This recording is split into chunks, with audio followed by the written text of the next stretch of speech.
Buenos días. En la clase del día de hoy recapitularemos la tercera unidad sobre la sociología del trabajo e iniciaremos la cuarta unidad, que son los problemas sociales económicos. Recordemos que la sociología del trabajo nace como una necesidad al darse la revolución industrial. ¿El por qué? Porque nacen los primeros trabajos formales, que generalmente eran en las industrias y en la manufactura. No habían los empleos de mano de obra calificada como es hoy en día. Es por ello de que al darse estos primeros trabajos formales, también se dan los primeros fenómenos sociales. ¿El por qué? El pago justo de las horas de trabajo, las migraciones internas, las migraciones externas. Recordemos también de que cuando se dan estos primeros trabajos formales, eran solamente los varones quienes podían accesar. La incorporación de la mujer en la industria, en la mano de obra, no era algo no había nacido aún. Y es por ello que nace también la sociología industrial. En el siglo XVIII, quienes sus principales exponentes fueron los sociólogos Taylor, Herder y Smith. ¿Cuál era el objeto de estudio principal? La relación patrón-obrero. ¿Por qué nace esta sociología industrial? Porque se necesitan establecer políticas laborables económicas. ¿Como cuáles? Como horarios de trabajo, porque antes las cargas laborables no eran de 8 horas ni de 12 horas. El capacitar a los obreros, el darles condiciones de trabajo. Es por ello recordemos que la sociología siempre viene respondiendo a necesidades de la sociedad, del ser humano, a las necesidades sociales, y posteriormente, 2 siglos después, en Italia nace la sociología laboral. ¿Por qué? Porque ya se ha desarrollado un poco lo que es el trabajo.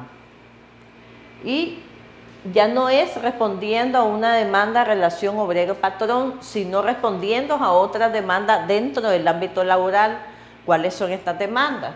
Las relaciones personales empresariales. Entre los principales exponentes tenemos a Spencer y a Augusto Comte. ¿Cuál es el objeto de estudio? Ya no es el establecer políticas laborables económicas, porque ya el trabajo se ha diversificado, no solamente en la industria. No, ya entra un poco la parte de administración, la parte un poco de llevar las cuentas. Entonces ya es una mano de obra calificada, nace el derecho. Entonces, ¿qué es hasta hoy en día que abarca la sociología del trabajo en el aspecto laboral? Las contrataciones de los individuos. Ya no es respondiendo a una demanda como en la sociología industrial, donde demandamos pago justo de horas laborables, sino que ya vienen los contratos de trabajo, nacen los contratos de trabajo con la sociología laboral. La motivación en el campo laboral es otro de los objetos de estudios y componentes de la sociología laboral. Las evaluaciones que conocemos hoy en día para aplicar a un trabajo, los test, el trabajo en equipo. Hasta la fecha nacen los coaching en recursos humanos.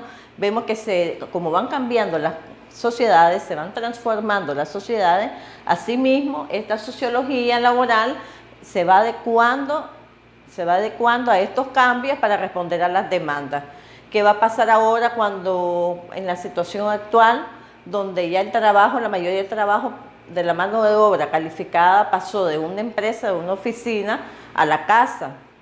También va a ser objeto de estudio y vamos a tener sus repercusiones un poco más adelante. Procediendo a la cuarta unidad, que son los problemas sociales económicos, problemas sociales económicos, en este primer tema abordaremos lo que es la teoría de subdesarrollo de la CEPAL. Pero un poco antes tenemos que conocer qué es la CEPAL. La CEPAL es una de las comisiones que conforman las Naciones Unidas.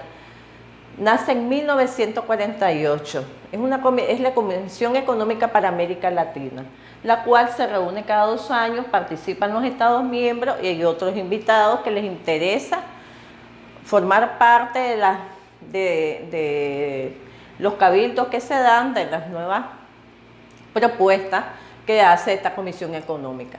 ¿Por qué nace esta Comisión Económica? Por el índice de pobreza que había en los años 1950, donde se habla de que el 50% de la población de América Latina vivía en condiciones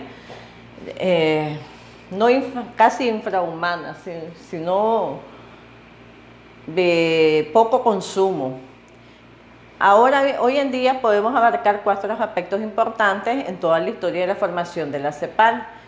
En 1950, ¿cuál es la premisa? De que los países de América Latina no sean solamente exportadores y consumidores, pocos exportadores y mayores consumidores de los productos acabados, sino darse la industrialización.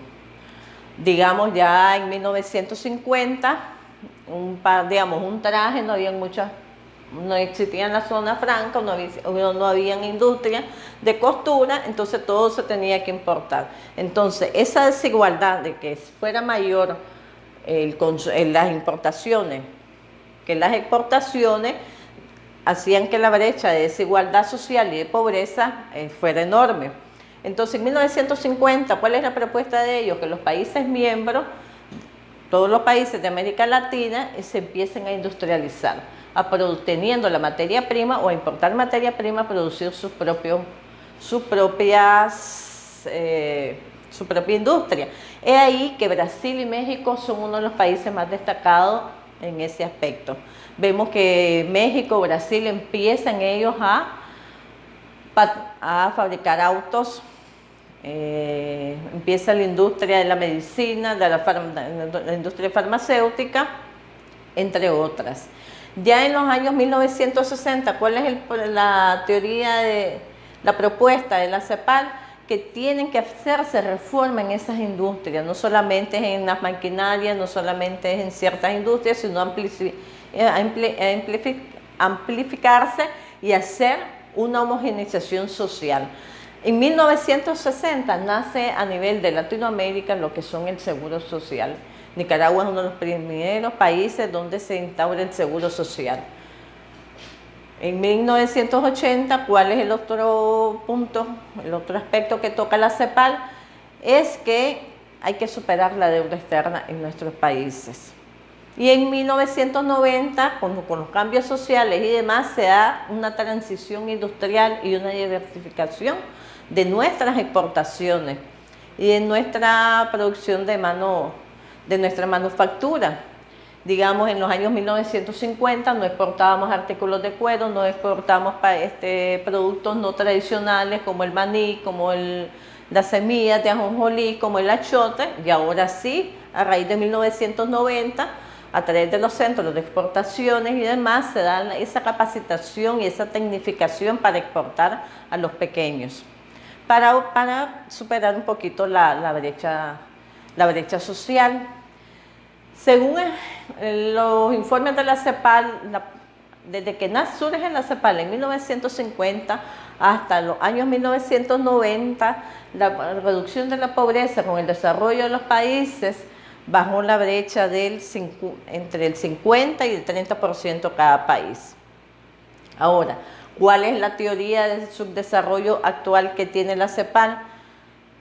Es principalmente centrada durante todas esas etapas, la cual en el último documento de este año dice que está un poco sesgada. ¿Por qué? Porque no responde a las necesidades de los países.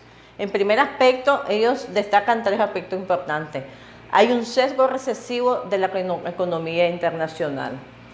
Eso fue un estudio antes de que pasara esta pandemia a nivel mundial.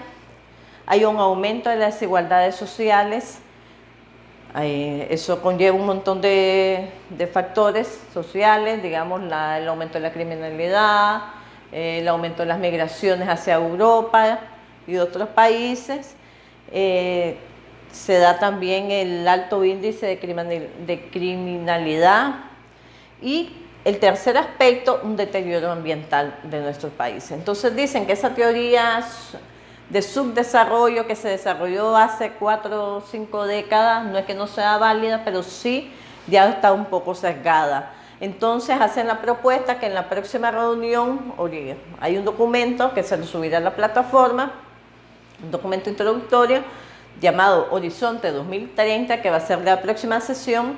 Ellos quieren tocar 3 ejes principales: una gobernanza internacional que la cumplan como todos los países, como fue la cuenta reta, como fue los desafíos del milenio, que haya cooperación y aporte entre los países